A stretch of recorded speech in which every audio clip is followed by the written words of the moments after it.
Back in the early 20s, I moved to Melbourne to go to university.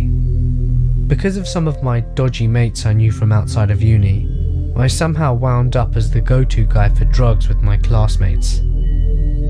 I hated the reputation, but maybe it felt a little bit cool at the same time.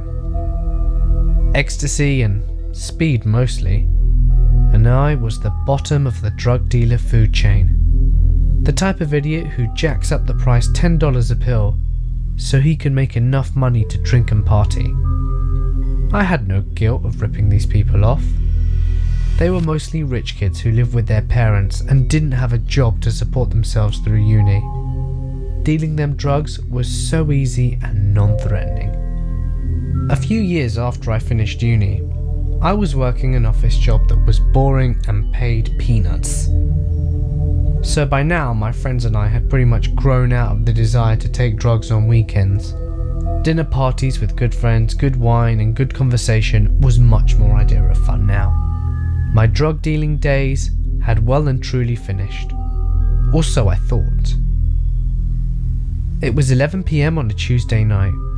I had just got home from a draining day at work. I was exhausted and in a bad mood. I plunked myself on the sofa and stared at the ceiling, trying to muster up the energy to go up and shower before bed.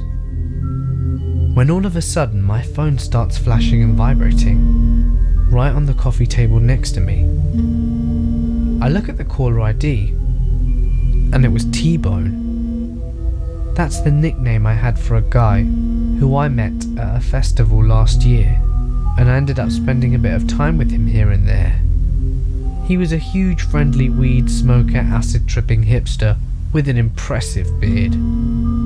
I hadn't spoken to this guy in well over a year now, so I saw his caller ID on my phone and immediately thought, he needs drugs.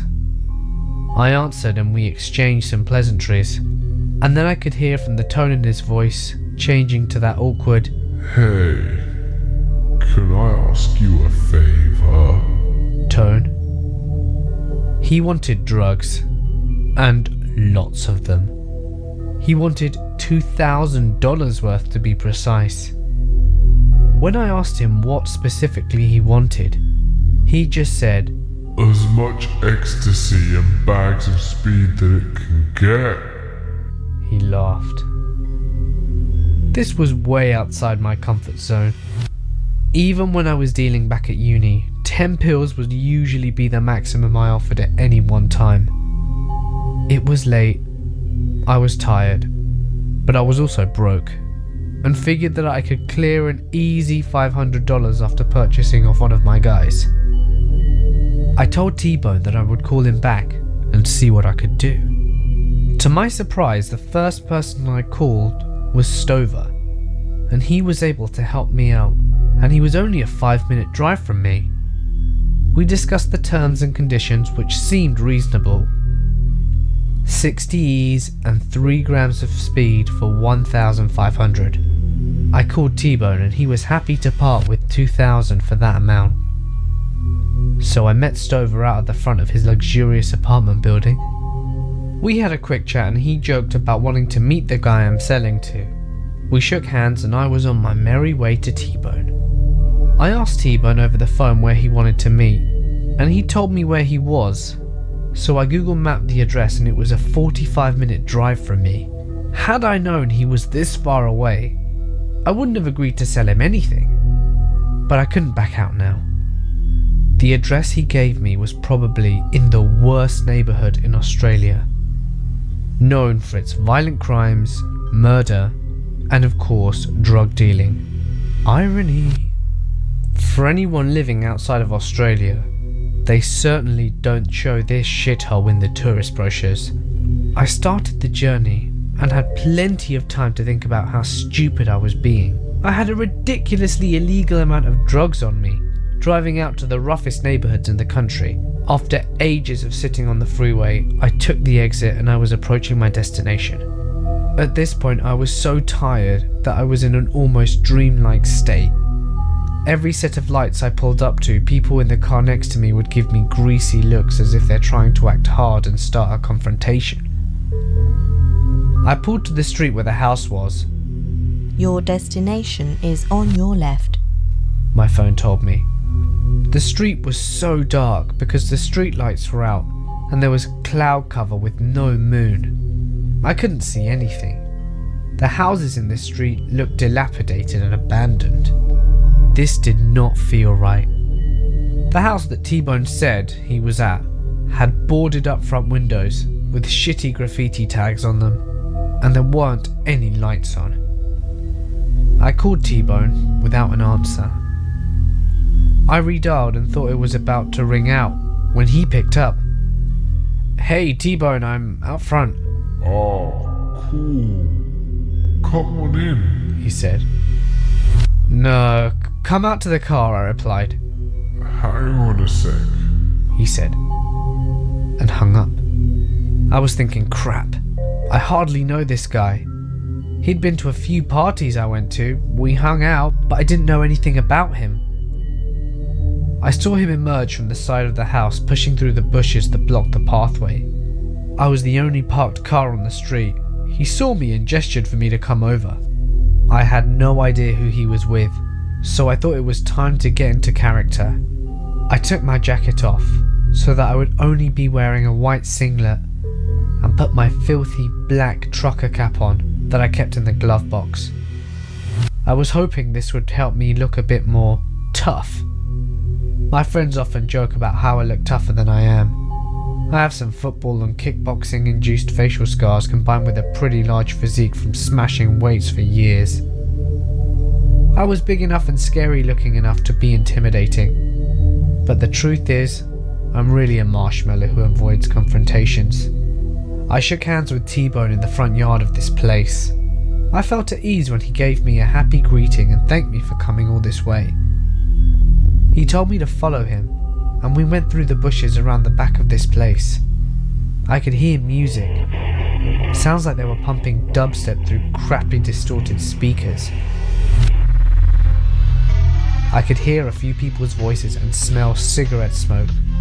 T-Bone ripped the back door open and the smell and sound hit me harder. I've been to some nasty house parties, but this was horrific. There were 3 of them in the kitchen. There was a flashlight attached by some string to the ceiling fan, swinging slowly in a pendulum style. This was the only lighting. The swinging light made it difficult to see the other people in the kitchen, but with each sway, I could catch a glimpse of their faces. They were absolute toothless junkies, all shirtless, skinny, and with bad tattoos. We entered the kitchen, and one of them came to close the door behind us and stood in front of it, arms folded, as if he were the one guarding it. One of them came forward and told me his name was Jay. Not like he was introducing himself, it was more of a statement. His face had been destroyed by meth. He sized me up and then looked at T-Bone and said, I thought you said he was a pussy. T-Bone looked at him in total shock as Jay turned to T-Bone. The flashlight swung past and I noticed he was holding a big screwdriver behind his back. Now I realised what was happening and I felt like an idiot. I walked into the biggest ambush ever. Get the guy with a shit ton of drugs to come around and rob him. Shit. Jay turned to me. He was about 6 feet away from me and he showed me the screwdriver and said, What have you got for me? With a big, front teeth missing smile. The fact that I was so tired and pissed off kind of worked for me because I didn't show like I was actually shitting myself. I squared up to him in a very no-nonsense tone. Give me the cash and I'll show you. To which Jade replied, Nah. Didn't T-Bone tell you these were on the tick, mate? On the tick, by the way, means I'll pay you later. Or, in this case, never. I looked at T-Bone, who looked back at me and shook his head and mouthed, I'm sorry. Jay looked at me with such intense hatred. It looked as if he was almost in pain. Give us the key. If it wasn't so dark in that tiny little place, he could have easily have seen my overinflated pockets, where the drugs were stashed in an envelope.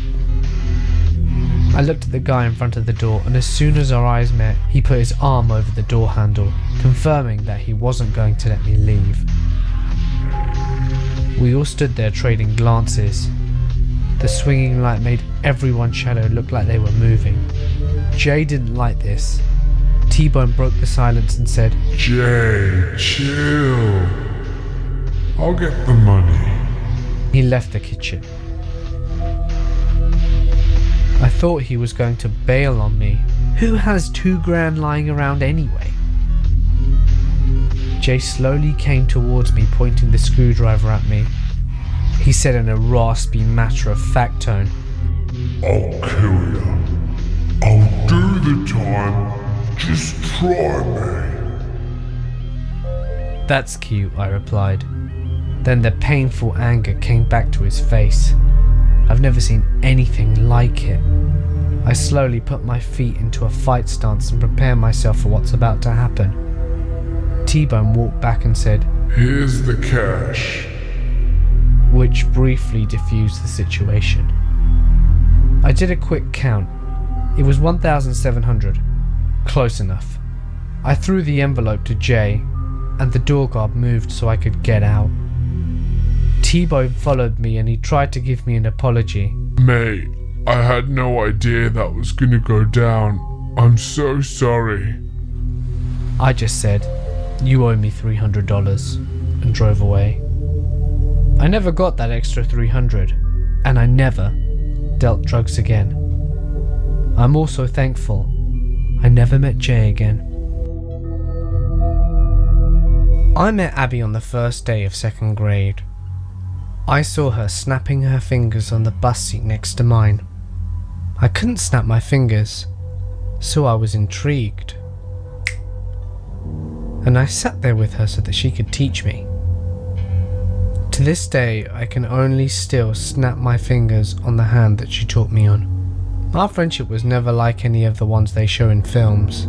Abby had a pretty hard home life and eventually fell into the wrong crowd. She was into drugs, alcohol and parties, whilst I was into books, studying and animals. Still, I felt like it was my job to save her from it, as she was my best friend. The summer before senior year, I was 17 and feeling rebellious. I'd stayed more often at Abby's house, where her mum would let us drink in a more safe environment. But then Abby met a guy and started dating him, Ryan. He creeped me out, and he was about 5 years our senior and just off. One day, Abby suggested that we go meet up with Ryan and his friend, Kyle. It turned out that Kyle was the local drug dealer. I wasn't overly comfortable with this, but I wanted to impress Abby and I didn't want to leave her alone with them.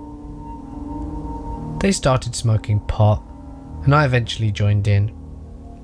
The hot air combined with the alcohol we'd already consumed made me feel sick, and Abby took me outside to cool off, and I just laid on the lawn. Pretty soon, the guys came out to check up on us. I could hear them laughing and saying something, but honestly, in that moment, I really didn't care. Ryan took us home, and the next morning, Abby had told me that my leggings were ripped, and that the guys had been talking about the show I had put on for them. For a while, I refused to be around Ryan or Kyle. They were weird. I didn't like them. They didn't make me feel super uncomfortable, but I was young and dumb and going through some tough shit. When Abby suggested I come around again, even though Ryan was there, I went anyway. Right after I got there, Ryan starts talking about how much Kyle liked me. Not wanting to be rude, I said that was flattering, but that I wasn't interested. Abby suggested to cheer me up that we go to Ryan's house and have some drinks. And at this point, even Abby's mum didn't like Ryan being around. I should have known it was a red flag, even if she didn't like him. Abby says that they'd have a cute guy coming over for me, and I was placated. We get there, start drinking, and Ryan says Kai was going to come over for a moment to liven up the party. I pulled Abby aside and told her how uncomfortable I felt with that, but she assured me that he would not stick around for long, and that my guy would be there soon. Kyle arrives and I'm already smashed. They start smoking and I couldn't stand the smell, so I tell Abby I'm laying down for a bit and to come get me when my guy gets there. As I said, I was drunk. I don't hold alcohol very well and barely drink to this day. The next thing I remember, I'm waking up naked in bed and Kyle is leaving over me with his thing in his hand trying to get it hard. I don't know why, but at that moment I laughed. I guess I just didn't know how to process the information, or perhaps the irony of the situation just got to me. I was depressed that summer due to the fact that I was coming to terms with being sexually abused as a child. And it's ironic that in trying to get over it, it was happening again. My mind works in weird ways. Kyle sits back, bewildered, and I scurry out of the room and go find Abby and tell her what happened. Abby and Ryan were right outside the door and had heard me giggle. As soon as I started freaking out to Abby, Ryan starts berating me for laughing at Kyle. I couldn't explain why I'd done it. I don't even have a rational reason now. Both Abby and Ryan said that after I'd laid down for a while, I'd come back and started making passes at Kyle, so we'd gone back to the room. Being naive and 17, I believed Abby. I apologised to Kyle, who was now irate, and I told him I just wasn't comfortable. I made Abby take me home, and I quit hanging out with them. Something about the situation didn't sit right with me. That fall when I started school, a mutual friend came up to me, and she told me something that would haunt me for the rest of my life. The first time I had met Kyle, and he had seen the show I put on, he told Ryan and Abby that if they could get me to sleep with him, that he would give them free drugs. When Abby realised I wouldn't sleep with Kyle on my own free will, she decided to get me drunk enough not to know better. She was my best friend. I had known her for a decade. So Abby, Ryan and Kyle, let's not meet again. This happened about 5 years ago, after my fiance and I had been living in our house for a little over a year. I'm 6 foot tall and about 225 pounds. I've always been naturally muscular and I'm told I have an intimidating demeanour. My fiance is 5'2", weighs maybe 130 and is a tiny little thing. Our house is a 2-level home where you can walk into the front door and there are 2 half staircases going up to the living room or down to the basement. The only access to our backyard is through the sliding glass door in the upstairs living room and down the stairs from our lower deck. During this time, I partied a lot. Way more than I should have. I was between jobs and it was towards the end of the holidays, so my interest in finding a new job wasn't quite what it should have been. Many of these nights I was out partying. I would just end up crashing with friends, which meant my fiance spent many nights alone with our 3 dogs. I had a serious problem with substance abuse, primarily alcohol, and I'm very sad to say, I was letting it get the better of me. Fast forward a couple of months and I had just found a new job that had random drug and alcohol testing. A godsend in hindsight. I had been sober for all of 2 days and had begun repairing my relationship with my fiance when she told me how glad she was that I was sleeping at home again. I thought nothing of it and kissed her on the head and told her how I was too and that I loved her. Later that night, my fiance and I were watching TV downstairs when I thought I heard something moving in our backyard. The dogs heard it too, but dismissed it because they'd just perked up their ears. They didn't seem to be alarmed, and a moment later I hear the noise again, and my fiance very quickly mutes the TV and gives me a very nervous look. Did you hear that? She said, looking very uncomfortable. I told her it's probably just a few of the neighbours' cats playing in our bushes, as there are quite a few outdoor cats living in the area. But she shook her head and began insisting that it wasn't the case. Before I could even ask her what made her so sure, I heard our sliding door upstairs fly open, and all three of my Great Danes and myself were up on our feet in an instant. The dogs let out the most fearful, ferocious sounding barks I've ever heard, and tore ass up the stairs with me right behind them. As I'm rounding the first set of stairs, the dogs are reaching the top of the second set, and I see the sliding glass door slam closed and the silhouette of a man running away. I get to the door and fling it open, and the dogs shove me out the way and chase after the would-be intruder. I grab my flashlight and run out to the yard. I had just made it down the deck stairs when I see the dogs freaking out the back fence. I sprint over the fence just in time to see the man reaching the opposite fence and trying to get over it. He was covered head to toe in black clothing, a thick black hoodie with the hood pulled tight to conceal his face over jet black cargo pants. Without any regard for my personal safety, I charge at the man and barely miss him, getting a hold of him as he makes his way over the fence. Once more I follow him over and come around the front of my neighbour's house just in time to see him hop into an old beaten up pickup and speed off. I watch for a moment as he tears out the neighbourhood and disappears into the night. I run back home as fast as I can to check on my fiancée and make sure she's okay.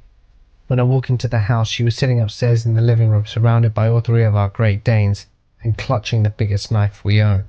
She was visibly shaken, but ultimately she's a very strong woman and told me that she was ready in case I got into trouble. After calling the police and giving statements and triple checking to make sure that every door and window in the house was locked up tight, we decided to watch another movie, as neither of us were tired after the adrenaline rush we had just been through. During the movie, I asked her what had made her so sure it wasn't just cats playing in the yard. What she told me was enough for me to decide it was time to change my whole life. She said that for about a month she had been hearing strange noises coming from all around the house late at night. She would hear footsteps outside and occasionally what sounded like whispering. When I asked her why she never told anyone, she just shook her head and she didn't know. After hearing this, I came to the realization that whoever that man was, he knew I was never going to be home at night, and that my fiancée was home alone most of the time. Fortunately for me, he somehow missed the fact that we have three giant Great Danes, and for whatever reason on this night he decided not to check to make sure she was alone again. Since that day, I have been 100% sober from everything and have not left my fiancée alone again overnight. Our relationship has never been stronger, and our three Great Danes are three of the best dogs anyone can ever ask for. In the end, this experience has changed my life completely for the better. But creepy wannabe rapist, burglar, whatever you are, guy, let's not meet, for your sake. Hey guys, it's Mort here, and thank you so much for listening. This is my first video that's over 20 minutes long, and I need to know what you guys think. Should I make longer videos more frequently, or is shorter better? Please let me know in the comments, and if you like this video, a like would be greatly appreciated. And whilst you're at it, why not hit that subscribe button to keep up to date with my latest content? Thank you to everyone who has submitted their stories so far. A subscriber special will be released soon, so if you have a story you want featured, send it to my email in the description to have it featured in a future video. I'd love to hear them. Finally, I just want to say thank you to all of you guys. We just hit 900 subscribers, and I am so grateful to each and every one of you for tuning in every time I upload. It really means a lot to me. Let's see if we can make it to 1000 by next video. And in case you missed them, here are the links to my other videos on screen now. You won't want to miss them. But anyway guys, for now, I'm going to sign off. Stay awesome, and I'll see you in the next one.